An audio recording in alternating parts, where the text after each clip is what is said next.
Il est 4h30 du matin, donc j'ai ma valise devant moi, j'ai mon vol qui est à 7h30 et que vous allez pas être déçus. Et on se retrouve directement à Marrakech.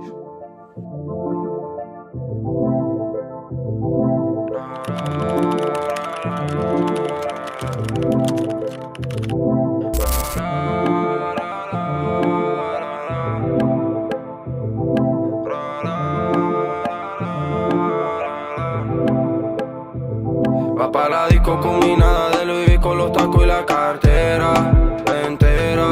Tiene a la amiga que le incita que esta noche ya conmigo se vea. Je vous pose là, normalement vous m'entendez bien. Je pense à un truc. En fait moi dans ma vision de la culture du travail, je sais pas si c'est pareil pour vous, mais dans une journée comme ça où je suis tout seul, où je suis au calme, où je peux réfléchir à plein de choses, mais en fait je vais penser au travail dans le sens où qu'est-ce que je vais pouvoir faire, qu'est-ce que je vais pouvoir apprendre qui m'apportera de la valeur ajoutée plus tard, dans ma vie professionnelle bien sûr. Et moi je suis en full remote dans mon travail, il faut le savoir. Dès que vous faites du TT, en France vous avez le droit à la déconnexion qui dit que vous n'avez aucune obligation légale de répondre à un message ou à un appel ou quoi que ce soit qui est lié au travail. Et donc moi par exemple ce matin j'étais à l'aéroport à 6h30 et j'ai fait un message par rapport à un projet sur un canal Slack. Et j'ai reçu des messages en mode qu'est-ce que tu fais, envoyer un message à 6h30 alors que tu es en congé. Et moi je sais pas si c'est pareil pour vous, mais moi je le vois pas du tout comme ça. J'aimerais bien savoir ce que vous en pensez et comment vous fonctionnez. Yeah. Ba, ba, ba, ba, ba. T'es pas la bonne, j'ai pas bien visé. Galbi mesquine, tu m'as bien brisé. T'es pas la bonne, j'ai pas bien visé. Galbi mesquine, tu m'as bien brisé.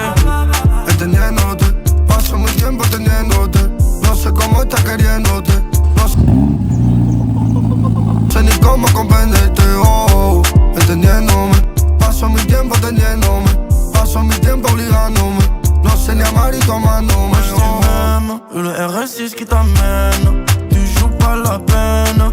Ouais, je suis plus la même. Wesh, tu m'aimes. Le RS6 qui t'amène. Tu joues pas la peine. Ouais, je suis plus la même.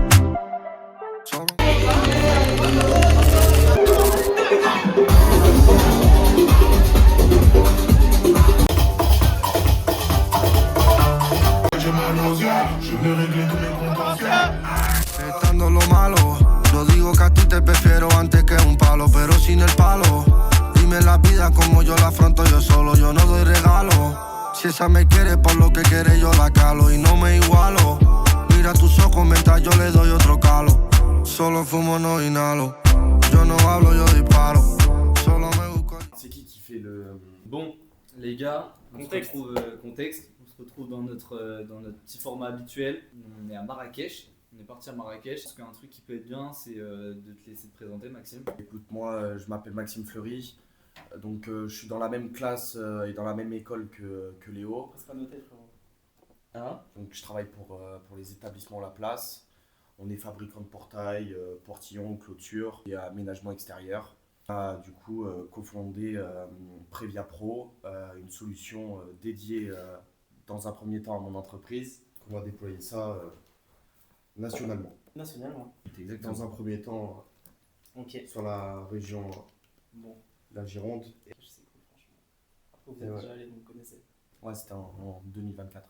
Et là, c'est pas la même mentalité. 2 ans, on commençait notre alternance pour nos premières années d'études. Alors que là, on est quand même à mi-parcours. On a des alternances différentes d'avant. C'est pas la même chose. Bon, de quoi on va parler? Est-ce que tu pourrais t'expatrier là maintenant? L'opportunité, est-ce que je pourrais dépend. m'expatrier pour travailler? Je ne sais pas, je ne pense pas. Pas actuellement en tout cas, parce que à l'heure d'aujourd'hui, j'ai beaucoup d'attaches et je pense que pour moi, à l'heure d'aujourd'hui, ce qui reste le plus important dans ma vie, c'est ma carrière professionnelle au-dessus de mes relations et des choses comme ça. Et c'est l'évolution que je vais avoir. Et je pense, après du coup ça reste que mon avis et j'aimerais bien entendre le vôtre, mais je pense que quand tu t'expatries, soit tu vas faire de la freelance pour pas mal de choses, soit tu peux rester dans une boîte, par exemple la mienne, mais il faut vraiment avoir le bon job. Euh, mais ce que je veux dire, c'est que les opportunités professionnelles, souvent, enfin pour moi je pense, elles vont être en France, ici en Europe, c'est là où il va y avoir les contacts si on a besoin. C'est à Paris où il va y avoir beaucoup d'opportunités avec tout ce qui va être les salons, c'est dans le genre d'événement qu'on rend souvent, on rencontre du monde, on network beaucoup. Le mieux, je pense, le plus grand exemple, c'est aux États-Unis, mais bon, pour l'instant, je suis pas allé aux États-Unis. Mais s'expatrier, par exemple, en Thaïlande, je pense que c'est peut-être renoncer à un peu de networking ou alors le faire d'une différente manière, mais que ça soit pas aussi efficace que si on était ici. Je vais essayer de me faire un maximum de réseaux, essayer de me faire un maximum de contacts, essayer de montrer ma force de travail aux gens qui m'intéressent, aux gens avec qui je veux travailler plus tard. Ouais, ça Après, se- je pense que ça dépend le pays où tu t'expatries en fait. Parce que pour Expatrier moi, dans le c'est sens sûr que large. si tu t'expatries dans des pays asiatiques qui coûtent pas cher, je pense que ça va pas te donner envie d'aller loin. Parce que, en vrai, avec 1500-2000 € par mois, Tu vis. tu vis. Peut-être que tu peux te mettre un peu de barrière limitante. Il faudrait qu'on. Là, je suis chaud qu'on réponde à la question en parlant par exemple de la Thaïlande. Il y a beaucoup de gens qui veulent s'expatrier dans ces pays-là Thaïlande, justement pour le Indonésie, confort de vie. Voilà, tout ce qui va pays être l'Asie. asiatique. Mais je pense que s'expatrier dans les pays d'Asie, il y a beaucoup de gens qui ont envie de le faire et beaucoup de gens qui le font déjà. Mais du coup, pourquoi ils le font? Réponse à ta première La question, réponse à cette question, c'était par rapport à ces c'était pays-là. par rapport à des pays d'Asie. Et on Ça me fait rire, c'est marrant. C'est plus un mood de vacances. avait rencontré quelques-uns qui, du coup, ils ont envie de travailler dans ce genre de confort. Et du coup, ça les pousse à travailler. Mais Après, ça dépend de ton objectif que tu as. Tu vois, par exemple, toi, c'est par rapport à ton travail. Tu vois, ton travail, donc ton alternance. Mm. Pour le coup, tu as ton salaire qui Toi, tombe. tu- Ça, déjà en termes de, on va dire, de fiscalité, ça t'impacte pas vraiment. parce que je suis en alternance, du coup. Pour quelqu'un qui entreprend, moi là, je pense que la première des choses, quand on parle d'expatriation, c'est surtout pour la fiscalité. En vrai, sur le sujet de Ceux qui l'entrepreneuriat, déménagent par exemple à Bali ou en Thaïlande, c'est parce que aussi c'est pas cher. c'est vrai que si tu vas dans des pays comme ça, je pense que le but premier, c'est pas non plus de faire des 1000 et des cents, tu vois. Tu sais que si tu rentres 1500-2000 € par mois, tu vas bien T'es tout vivre. seul, tu vis. Tu vas bien vivre. Ça, je suis d'accord, mais en vrai, il y a pas mal de gens, quand nous on a été à Bali par exemple, qui vont à Bali pour investir dans l'immobilier, pour justement pour eux dans leur tête, c'est pour faire des milliers des cents. Plutôt parce que c'est pas cher, pas parce que ils veulent leur confort de vie, mais plutôt ils vont investir de l'argent dans des pays où c'est pas très développé encore, où du coup ils pensent pouvoir faire au cashback, Un sur gros leur, rendement. sur leur investissement. Un gros rendement. Mais moi je pense que dans leur tête, ils sont plutôt en mode si, genre c'est dans ces pays-là qu'on va faire des 100 et des 1000. Ok, Plutôt mais que dans un pays alors, comme en France ou. que peut-être à l'échelle de l'immobilier. Alors, On va pas faire si des la- 100 et des 1000 dans tous les cas. C'est surtout, ils savent que l'immobilier coûte pas trop cher et ça leur suffira, ces rendements-là, pour vivre là-bas. Mais par contre, en soi, tu peux pas Mais je vivre pense que c'est une aux minorité. States avec les rendements de c'est une Bali. minori- À alors, part si tu as une minorité. beaucoup de villas. Et pourquoi du coup, si on parle du coup plus au sens large,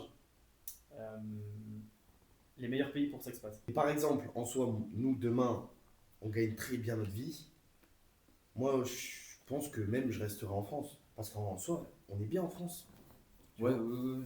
Oui, c'est vrai. Après, je pense qu'on n'est pas, on n'est pas touché par les problématiques qu'ont certaines personnes. Que certaines personnes rencontrent, c'est sûr. C'est ça, c'est-à-dire que comme nous du coup, parce que du coup on est tous les trois en contrat d'alternance, on a quand même un revenu qui est assez cool et on est assez jeune, du coup, enfin nous on habite ensemble, du coup on n'est plus chez nos parents, toi tu es encore chez tes parents mais il y a jusqu'à pas longtemps on était chez nos parents et du coup je pense qu'on rencontre pas encore assez ces problématiques et nous on s'en rend déjà un peu compte.